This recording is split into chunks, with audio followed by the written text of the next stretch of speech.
so many ideas, it comes down to execution as opposed to the idea. I mean, I don't even remember when we first started discussing it, but this notion of, I think it started, we were calling it a mid-season tournament, it ended up being called an in-season tournament because wasn't quite at the midpoint of the season. But it really stemmed more from watching what other leagues around the world are doing. As I said, you know, I pay a lot of attention to what's happening in global soccer just to see are there things that we can do as a global league that they're doing. And one of the things global soccer has, and you know, somebody here is a fan of Manchester United or Arsenal team in the English Premier League, they have many different tournaments within the season, and generally referred to as cups.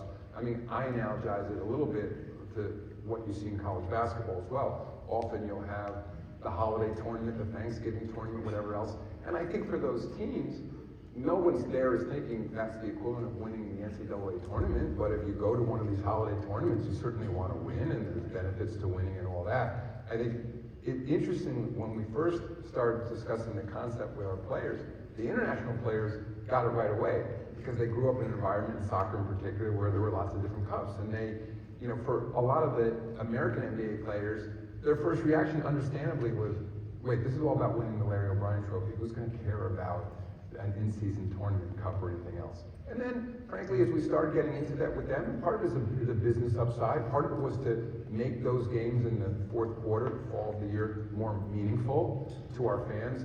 And I think the success Indiana had was a perfect example. I mean, stepped up, played incredibly well, brought enormous additional national attention to Tyrese and your team. And it also makes the point, like, when you get down to a single elimination tournament like that, it's kind of, in many ways, what makes NCAA basketball so special, that it may be the case that if you play 7 games, I mean, one thing we know is for sure, just statistically, the more games you play, the more likely the better team is to win over time. But, you know, you increase randomness when you have shorter competition. And